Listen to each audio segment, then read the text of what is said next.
दोस्तों की हाल चाल है जनाब। तुसी वेखदे पे हो अपना देश पंजाब टीवी ते मैं तुहाडा मेज़बान मुहम्मद नदीम खरल। सब तो पहले अपने चैनल नू करना है सबसक्राइब ते बेल आइकन ते क्लिक करना है अच्छी ते बेहतरीन वीडियो दा नोटिफिकेशन हमेशा की तरह वीरां नू मिलदा रहे। वीर वेखदे रहन अल्लाह दी खास फजल नाल हमेशा नीली दा प्रचार और नीली बार दे बेहतरीन और नायाब संडे झोटे ते मज्जां दी कोशिश ते काविश ते नाल वाले भी दस्सा जावां जेड़े दोस्त अपना देश पंजाब टीवी का नाम बदनाम करन दी नाजायज़ और मकाना हरकतां कर रहे ने उन्होंने अपने आप दे विच ही आ जानी चाहिए है।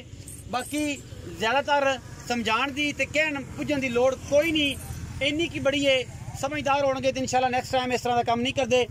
अपना देश पंजाब टीवी ने हमेशा अल्लाह के खास उहदे नाल अल्हम्दुलिल्लाह 140% बेहतरीन नीली ते और अल्हम्दुलिल्लाह 100% काम किया है। कोई दो राय किसी पासे नहीं रखी।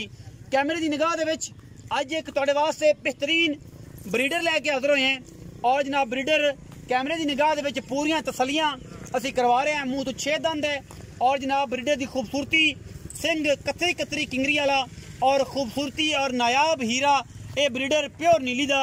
और वीर भरा इनू तसल्ली दे नाल वेख लैन, इनू जांच लैन, इनू परख लैन क्योंकि ये ब्रीडर पहले भी किसी जगह ते अपनी जीनत खुद रहा है। मुँह तो 6 दंद ब्रीडर अल्लाह के खास फजल नाल प्योर नीली ते जनाब खड़ा है। और कोई दोस्त भरा कवे कि जनाब इस ब्रीडर की क्वालिटी खूबसूरती या ये नस्ल जात कोई फॉल्ट होए तो असीं जनाब ताबेदार बैठे हैं। मंजी डहंदी है उत्ते कंड पत्थर और लक्कड़ सीधी और जनाब झोटे नूं अंडा पट और पुट्ठा खूबसूरतियां तुहाडे सामने ने।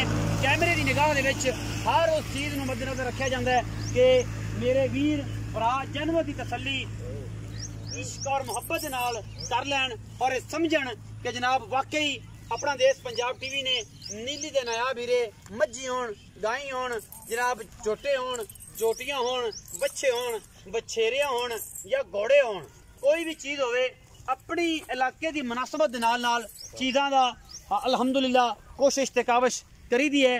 गाई चंगियां होण ते गाई भी विखाई दियां ने, मज्जी चंगियां होण मज्जी भी विखाई दियां ने।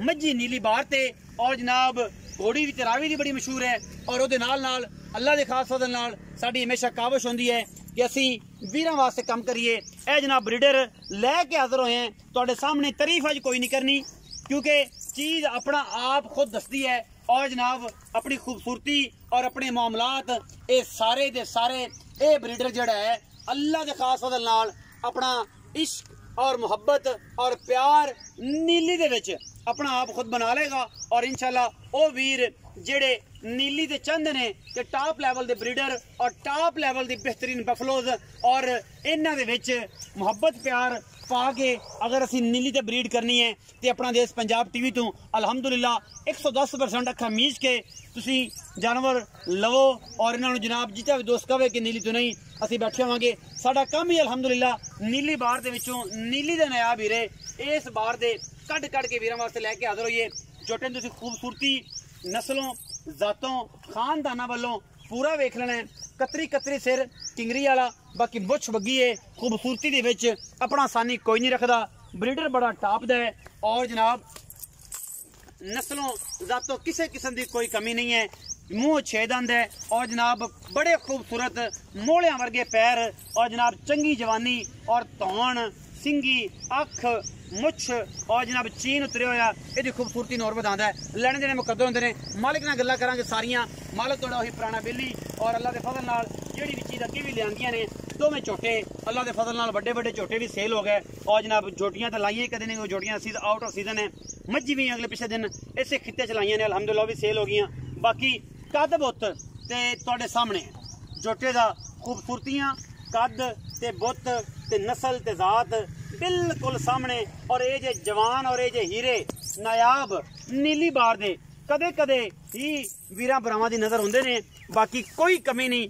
शाहकार है नीली दा खूबसूरती दा अपना एक एक जनाब जड़ा है जी आसानी कोई नहीं रखता। मालिक नाल गल्लां हो जाणगियां वो दसणगे सारी इहदे बारे गलबात। अस्सलाम वालेकुम सर। वालेकुम सलाम भाईजान की हाल चाल? ठीक ठाक भाई। जोटा विखाया मुंह तो किवें? 6 दंद दोनों होया जी। हुण होया माली किनवी? पहली पहली माली हुण करदा पिया। अच्छा ਤੇ 6 ਦਿਨ ਤੋਂ ਉਮਰ ਤੇ ਫਿਰ ਤੁਹਾਡੇ ਸਾਹਮਣੇ ਹੀ ਆ ਗਈ ਤਕਰੀਬਨ 3.5-4 ਸਾਲ ਹਾਂਜੀ ਤਕਰੀਬਨ 3.5-4 ਸਾਲ ਉਮਰ ਹੋ ਗਈ ਪਹਿਲੀ ਮਾਲੀ ਕਰਦਾ ਪਿਆ ਹਾਂਜੀ ਵਜ਼ਨ ਦੇ ਹਿਸਾਬ ਨਾਲ ਤੇ ਵਿਕਦੇ ਕੋਈ ਨਹੀਂ ਨਹੀਂ ਕਿਉਂਕਿ ਬਰੀਡਰ ਤੋਂ ਲਿਆ ਤੂੰ ਨੀਲੀ ਦੇ ਵਿੱਚੋਂ ਹਾਂਜੀ ਨੀਲੀ ਦਾ ਐਵੇਂ Pure ਕੋਈ ਬੰਦਾ ਇਹ ਗੱਲ ਕਰੇ ਜੋਟਾ ਨੀਲੀ ਦਾ ਨਹੀਂ ਤੇ ਫਿਰ ਜੋਟਾ ਫਰੀ ਦਿਸਾ ਨਾਲ 10 ਲੱਖ ਇਨਾਮ ਦਿਸਾ ਉਹਨੂੰ ਅਗਰ ਜੋਟਾ ਨੀਲੀ ਦਾ ਨਾਮ ਹੈ ਹਾਂਜੀ ਨੀਲੀ ਖਰੀਦਣ ਵਾਸਤੇ ਆ ਚੀਜ਼ ਗਲੇ ਅੱਛਾ ਜੀ ਹਾਂਜੀ ਕਾਟਨ ਸੂਟ ਕਦੇ ਨਹੀਂ ਪਾਏ ਕਾਟਨ ਦੇ ਨਹੀਂ ਪਾਉਂਦੇ ਕਦੇ ਨਹੀਂ ਪਾਏ ਨਹੀਂ ਪਾਏ ਨੀਲੀ ਵਾਸਤੇ ਐਵੇਂ ਕਮਲਿਆ ਜਾ ਹੋ ਕੇ ਰਹਿਣਾ ਪੈਂਦਾ ਹੈ। ਹਾਂਜੀ। ਔਰ ਇਹ ਬੜੀਆਂ ਦੂਰੋਂ ਨੇੜੋਂ ਭੱਜ ਭਜਾ ਕੇ ਇਹ ਜਿਹੜੇ ਡੰਗਰ ਜਿਹੜੇ ਨੇ ਲੱਭਦੇ ਨੇ ਮਿਹਨਤ ਕਰਨੀ ਅੱਛਾ ਅੱਲਾਹ ਦਾ ਡੁੱਡੀ ਸਾਹਿਬ ਇਹ ਦੱਸੋ ਕਿ ਇਹ ਜਿਹੜਾ ਝੋਟਾ ਹੈ ਇਹਦਾ ਕੀ ਮੁਹੱਬਤ ਪਿਆਰ ਵਾਲਾ ਮੁਨਾਸਿਬ ਇੱਕੋ ਮੁੱਲ ਕਰਨਾ ਹੈ ਪੰਡਾ ਨਹੀਂ ਬਣਨੀਆਂ ਰੌਲਾ ਜ਼ਿਆਦਾ ਨਹੀਂ ਪਾਣਾ ਕਿ ਮੈਂ ਪੁੱਛਦਾ ਫਿਰ ਤੈਨੂੰ ਮੁੱਲ ਕਰੂ ਕੋਈ ਨਹੀਂ ਆਸੋ ਮੇਰਾ ਦਿਲ ਹੈ ਮੁੱਲ ਕਰਾਂ ਤੇ ਕੋਈ ਨਹੀਂ ਆ ਮੁੱਲ ਹੀ ਕੋਈ ਨਹੀਂ ਕਰਨਾ ਮੁੱਲ ਵੀ ਨਹੀਂ ਕਰੂ ਆਸੋ ਲੇਕਿਨ ਤੂੰ ਮਜਬੂਰ ਕਰ ਲੈ ਯਾਰ ਕੋਈ ਨਾ ਇਹ ਫਿਰ ਨਾ ਪੁੱਤਰ ਜੰਮਣਾ ਤੇ ਨਾਮ ਰੱਖਣਾ ਪੈਂਦਾ ਹੈ ਫਿਰ ਐਵੇਂ ਲੋਕ ਉਤਲਾ ਆਖੇ ਕਹਿੰਦਾ ਆ ਰੱਖ ਲਈ ਉਤਲਾ ਆਖੇ ਉਹ ਰੱਖ ਲਈ ਉਹ ਗਮ ਨਹੀਂ ਨਾਮ ਰੱਖੋ ਫਿਰ ਉਸ ਨਾਮ ਤੋਂ ਪਹਿਚਾਣਾ ਜਾਂਦਾ ਪੱਕਾ ਜੀ ਉਸ ਪੱਕੀ ਗੱਲ ਹੀ ਕਰਦੇ ਇੱਕੋ ਹੀ ਕਰਨੀ ਹੈ ਬਖਸ਼ੇ ਚੰਗੇ ਲੱਗੇ ਤਾਂ ਲਵੇ ਨਹੀਂ ਤਾਂ ਕੋਈ ਗੱਲ ਕੋਈ ਗੱਲ ਨਹੀਂ 3,90,000 ਦਾ ਇਹ ਫਾਈਨਲ ਹੈ ਫਾਈਨਲ ਕੋਈ ਮੁਹੱਬਤ ਗੱਲ ਕੋਈ ਮੁਹੱਬਤ ਚਾਹ ਪਾਣੀ ਸਿਗਰਟ ਪਾਣੀ 4.5 ਲੱਖ ਮੁੱਲ ਪਿਆਰ ਮੁਹੱਬਤ ਕਰਾ ਲਓ 4.5 ਲੱਖ ਮੁੱਲ ਪਿਆਰ 390 ਫਾਈਨਲ 3 ਫਾਈਨਲ ਹੈ ਐਨ ਮੋਹਰ ਲੱਗੀ ਮੋਹਰ ਲੱਗੇ 3 ਸਭ ਤੋਂ ਲੱਖ ਹਾਂਜੀ ਜੋਟਾ ਨੀਲੀ ਦਾ ਨੀਲੀ ਦਾ 110% 10% ਨੀਲੀ ਤੋਂ ਬਾਹਰ ਹੋਵੇ ਜੋਟਾ ਫਰੀ ਨਾਲ 10 ਲੱਖ ਦਾ ਇਨਾਮ ਆਨਲਾਈਨ ਕਰ ਸਕਦੇ ਸਾਰੀ ਤਸੱਲੀ ਜੋਟਾ ਨੀਲੀ ਦਾ ਇਨਾਮ ਤੇ ਕਾਮਯਾਬੀਆਂ ਸਾਰੀਆਂ ਤੁਸੀਂ ਸੁਣ ਲੀਆਂ ਨੇ ਔਰ ਇਨਸ਼ਾਅੱਲਾ ਇਹ ਸਾਰਾ ਕੁਝ ਤੁਹਾਡੇ ਸਾਹਮਣੇ ਹੈ ਆਪਣਾ ਦੇਸ਼ ਪੰਜਾਬ ਟੀਵੀ ਨੇ ਹਮੇਸ਼ਾ ਨੀਲੀ ਬਾਰ ਦੇ ਨਾयाब और बेहतरीन हीरे दिखाए ने अपना बहुत सारा ख्याल रखा जे पाकिस्तान जिंदाबाद पाक आर्मी हमेशा